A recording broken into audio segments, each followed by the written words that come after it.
Hai, Assalamualaikum dan selamat sejahtera.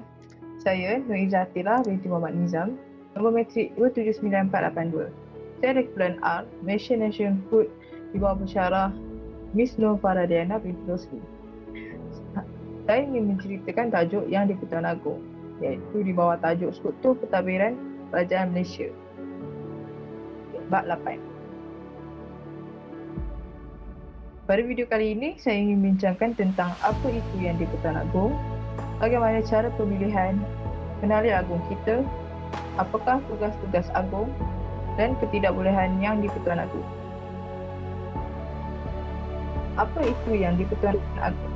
Yang di Pertuan Agong atau Raja Malaysia merupakan gelaran rasmi bagi Ketua Negara Malaysia.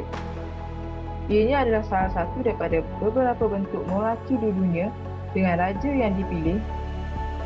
Konsep raja yang dipilih dipercayai berakar daripada kerajaan-kerajaan Sriwijaya dan Ayutthaya pada abad ke-7, di mana pada masa itu raja dipilih dari negeri-negeri kota di Sriwijaya. Berikut merupakan jata rasmi bagi Yang di-Pertuan Agong dan bendera rasmi bagi Yang di-Pertuan Agong. Yang di-Pertuan Agong yang pertama Malaysia iaitu Tuanku Abdul Rahman Ibni Almarhum Tuanku Muhammad ialah Yang di-Pertuan Besar Negeri Sembilan. Baginda ditabalkan sebagai Yang di-Pertuan Agong dari 31 Ogos 1957 sehingga pemangkatannya pada 1 April 1960. Seterusnya, bagaimana cara pemilihan Yang di-Pertuan Agong? Malaysia merupakan satu-satunya negara di dunia ini yang mengamalkan sistem penggiliran ketua negara. Sistem ini sangat unik kerana ianya menggabungkan tradisi feudal yang berasaskan keturunan dengan konsep moden berasaskan perlembagaan. Jawatan ini digilirkan selama 5 tahun antara 9 pemerintah negeri Melayu. Sistem penggiliran ini hanya diberikan kepada raja-raja Melayu dari negeri yang dahulunya dikenali sebagai negeri-negeri Melayu bersekutu dan negeri-negeri Melayu tidak bersekutu. Negeri-negeri Melayu bersekutu terdiri daripada 4 negeri iaitu Negeri Sembilan, Perak, Selangor dan Pahang.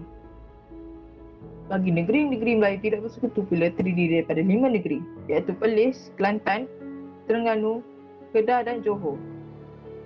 Bagi negeri yang tidak disebutkan seperti Pulau Pinang, Melaka, Sabah dan Sarawak, negeri-negeri ini tidak berpeluang walaupun boleh diwakili dalam mesyuarat Majlis Raja-Raja Tahunan.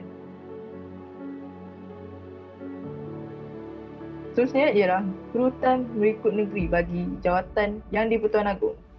Pertama sekali iaitu Negeri Sembilan, kedua Selangor, ketiga Perlis, keempat Terengganu, kelima Kedah, keenam Kelantan, ketujuh Pahang, ke-8 Johor dan ke-9 Perak. Seterusnya ialah kenali Agong kita. Seperti yang kita ketahui, Al-Sultan Abdullah Riayatuddin Al-Mustafa Billah Shah Ibni Almarhum Sultan Al-Haji Ahmad Shah Al-Musta'in Billah telah dipilih sebagai Yang di-Pertuan Agong yang ke-16 bagi tempoh 5 tahun membuat kuasa 31 Januari 2019.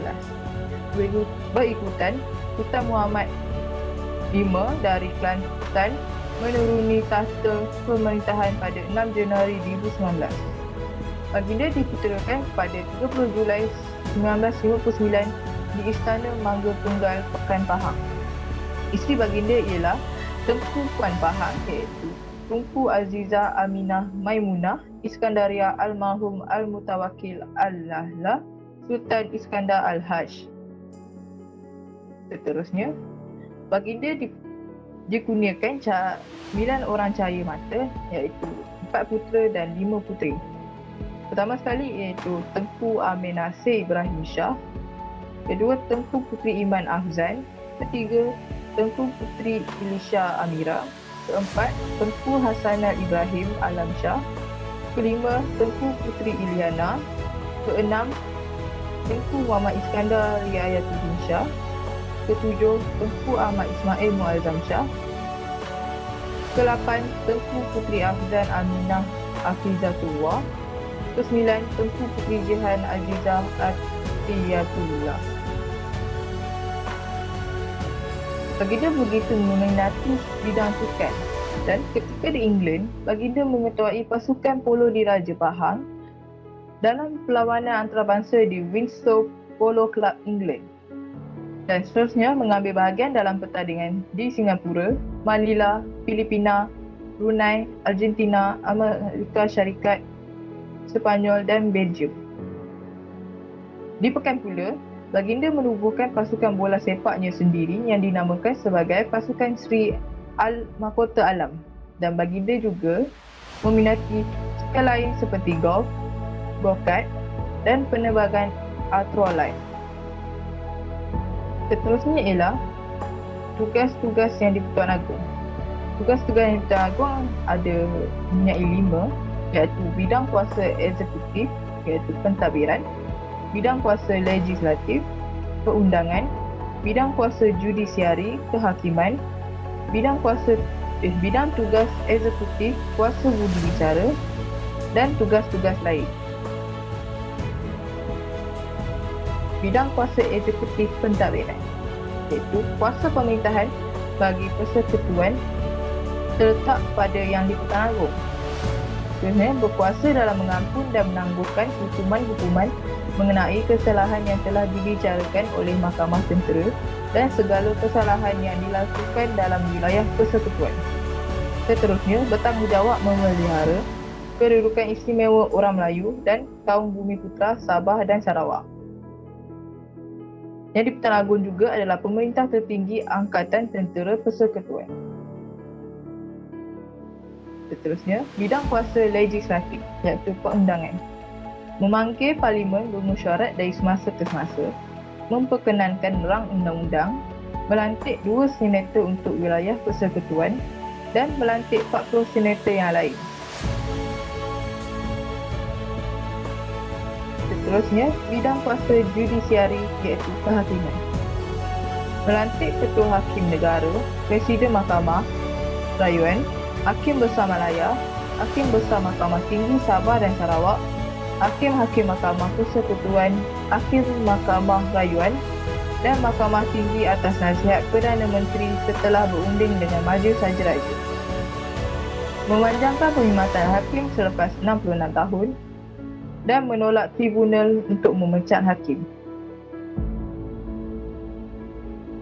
Seterusnya, bidang tugas eksekutif iaitu kuasa budi bicara. Melantik seorang Perdana Menteri, tidak mempersetujui permintaan untuk membubar Parlimen, meminta supaya diadakan suatu mesyuarat Majlis Saja-Raja mengenai keistimewaan, kedudukan, kemuliaan dan kebesaran duli-duli yang maha mulia raja-raja dan mengambil apa-apa tindakan dalam mesyuarat berkenaan. Selain itu, memberi pingat dan anugerah. Bagi tugas-tugas lain pula, mengeluarkan perisytiharaan darurat, menjaga hak istimewa orang Melayu dan Bumiputra di Sabah dan Sarawak, dan fungsi diplomatik dengan melantik diplomat Malaysia di luar negara dan menghadap diplomat asing. Dan akhir sekali ialah ketidakbolehan yang di-Pertuan Agong.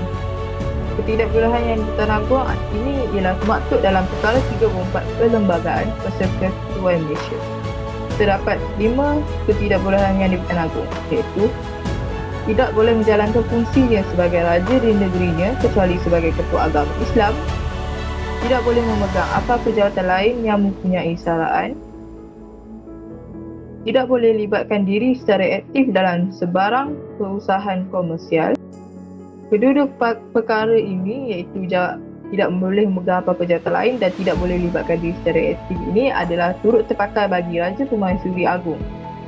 Seterusnya, tidak boleh menerima sebarang emolumen iaitu gaji yang dibayar kepadanya sebagai Raja Negeri.